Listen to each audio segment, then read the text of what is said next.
So one of the questions that I'm often asked is, what games don't you like? Like, what genre don't you like? And honestly, most of the time, it's survival games and roguelike games. I completely understand how people will say that the ability to craft and all of that just really opens up the world of creativity for you. It's this ever vast, growing, place of opportunity for all sorts of junk. But for me, it becomes just really more annoying. See, I'm already one of those people who has to collect every single thing to the point that like half the time I'm over encumbered and I've got to sell things or store things. I am that kind of gamer. I don't waste anything. At the end of like an RPG or something, I will usually have like 100 elixirs or whatever, or full health things, whatever, you want to call it. I usually just stock all of this stuff up because I might need it. And then I never use it even when I really should use it because I might need it later. That's one of my big issues with crafting games is I'm afraid to let anything go. I might need that. I need to hold on to that. So when NIS America released Monster Menu, I was pretty concerned that I may not like it. I mean, because for one, it's a roguelike. Two, it's a crafting survival game.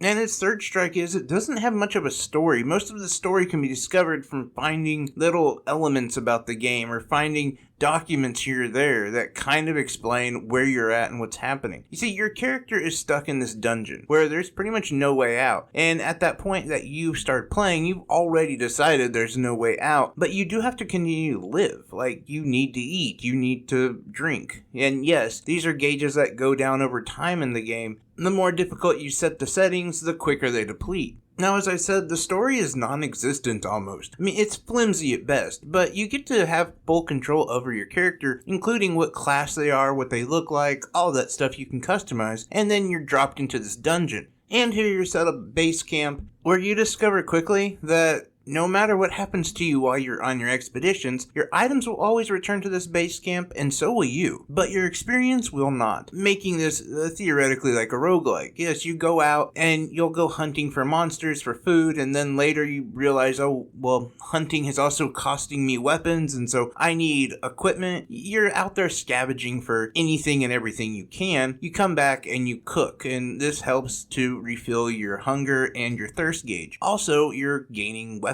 and armor and different accessories. And early on, it's just you versus the monster world. But after your first death and you return back to the camp, you're then given an option to add to your team. Now, I went ahead and chose 3 members, which is the max that you can add. One of them I chose to be a chef, and this was an incredibly important decision on my part because they really help, especially towards the end game, and definitely towards the end of each run. See, as you set out on your expeditions, you're gained access to further levels by way of stairway, and you can go further down, until you get to the 10th level, and at the 10th level you'll fight a boss. Now, if you're able to beat this boss, you're then able to go to a different biome, or a different kind of world, where you have another 10 levels, and then a boss, and this kind of keeps going and going. Now, if you can make it straight through without dying, you will gain a lot, but like I said, towards the end, you've depleted most of your resources that you gained early on, and these resources do not pop up as much as you would like to around like floor 20 or 25. I noticed this specifically around then, where it was pretty remarkable that we were able to keep going. But I think a lot of that is thanks to the chef, because yes, health is always an issue, but so is thirst and hunger. And if you die on these expeditions, you go all the way back to level 1, meaning every level you gained is gone. Now, the nice thing, I guess, is that you can choose what biome to go to. Like, if you happen to make it to level 15 or a floor 15 and you die there, you can start again at floor 10 or floor 20, whatever. But the problem is when you set out there, again, your base level is back at 1, and now you're up against monsters who are like a level 10. It's doable and where I end up starting most of the time, but you have to be careful, and those first couple floors are the most difficult until the very end of your run. Now, all of this, though, is made a little bit easier by the equipment. You get to keep your equipment. Some of that makes a huge difference. That's part of the thing that you have to pay attention to, though, in this game, is the equipment. The amount of inventory management that you do in this game is insane. And one reason why I didn't think I would like that, because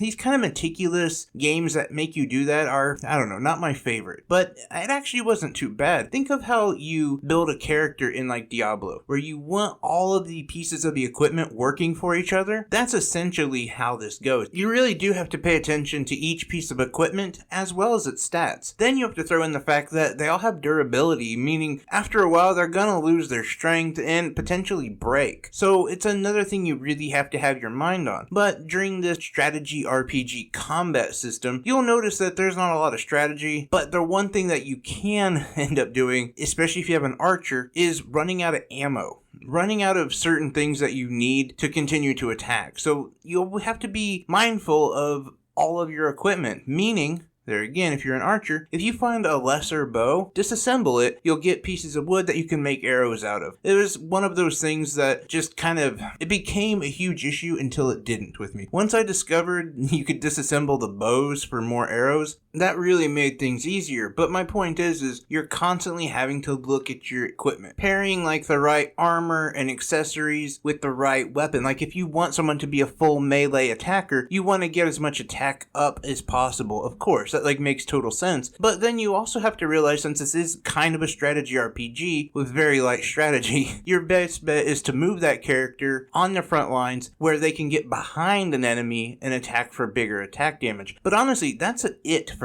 the strategy RPG aspect is, inventory management and attacking from behind or the sides, which, it's pretty much well known in all of those games. That's not it for inventory management. You see, because the game is called Monster Menu, it's really mostly about hunting down monsters and making food out of them. Well, each piece of food can be prepped in a different way, from cutting it, crushing it, grilling it, to stir-frying it. And each of these processes can bring out something different in the food. Now, this could be like fly larva. You actually can crush it and you make fly meal, or a form of flour. So that way you can make bread. And that's just one of many ways that you can alter the foods that you find, or the pieces of monster, if you will. But there's also other crafting recipes out there. Some that just make different weapons, to actually making things like household items that you would use for cooking. Or, like I said, prepping food. All of these are options, and so every single piece of equipment or item or monster that you find, you really do have to inspect it and see if you need it, and see how you can change it or how you can manipulate it to work best for you. Now, once I actually got into this, I really did enjoy it. But if I'm honest, recipes and items are not easy to come by, so experimenting isn't something I put a lot of time into, and recipes were not something I found a lot of, so I really had to be careful with my items. And like I said, around the run of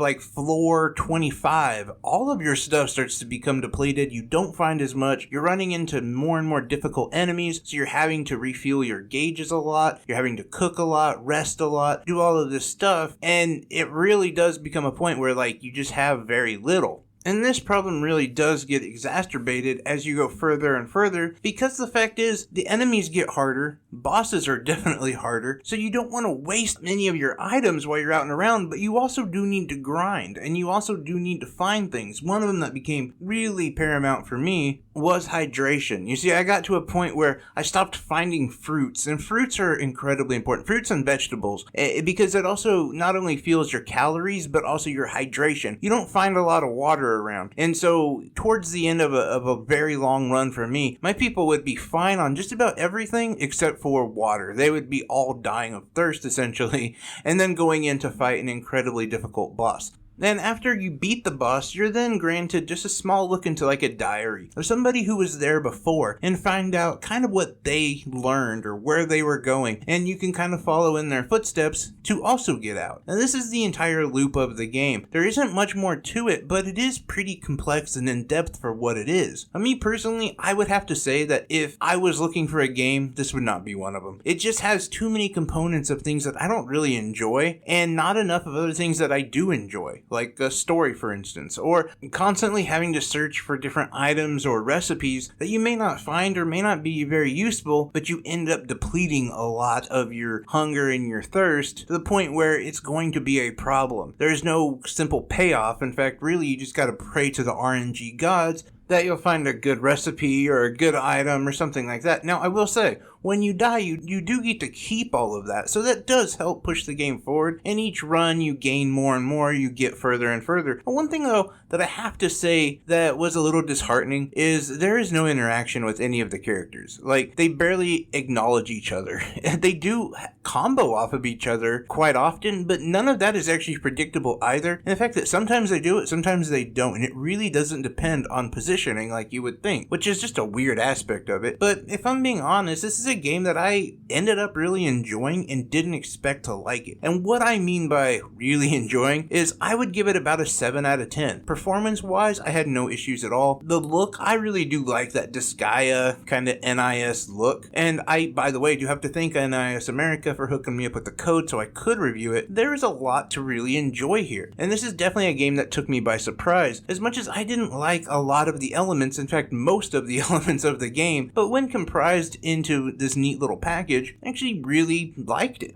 It's not something I would typically play, but I was glad I did because it did open up this world and made me understood why people do like these kind of games. They are, well, at best, they're simple. They're the games that are nice to like put music on or a podcast to and just kind of go exploring. You don't take too much to heart. You're gonna die. Don't worry about it. Just keep going and find more stuff. Your next run's gonna be easier because of some of the things that you found. You can start off at level 1 or floor 10, whatever you want to. Just keep pushing, keep finding stuff, and you will get to the end at some point. Now, I have to say, there is a difficulty issue here, and I found myself switching back and forth on different difficulties. I namely stayed with normal, but I'm not gonna lie to you, there was a time I did a couple runs on easy just because I wanted to be able to collect some crap. Like, I was having such a hard time collecting anything that I was just running into the same problem over and over. But again, that's just my thoughts on Monster Menu. As I said before, I would give it a 7 out of 10, but I'm curious what your thoughts are on this game. Is this something you've heard of or something you're excited for? Are you a big fan of the NIS America games or the Disgaea games? Let me know. Anything and everything down in that comment section is so much appreciated. I love each and every one of you. Take care, everyone. Bye-bye.